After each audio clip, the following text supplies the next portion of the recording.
కొంతమందికి ఆరోగ్యం కొదవ ఉంటుంది, వాళ్ళు ఆరోగ్యపరంగా పేదోళ్ళు. కొంతమందికి ఆర్థికంగా పేదోళ్ళు. అట్లా ఇంగ్లీష్లో అంటే మనకేం వచ్చి సావట్లే.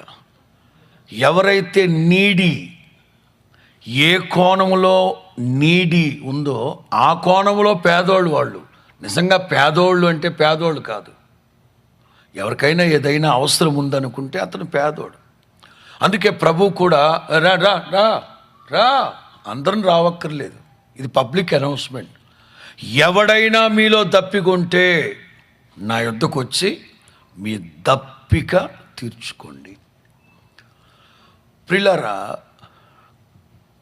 ఆధ్యాత్మిక జీవితంలో నేను ఆ మధ్య ఒక వర్తమానం చెప్పున్నాను. జలములలో బడి నీవు వెళ్ళినప్పుడు నేను నీకు తోడై ఉంటాను.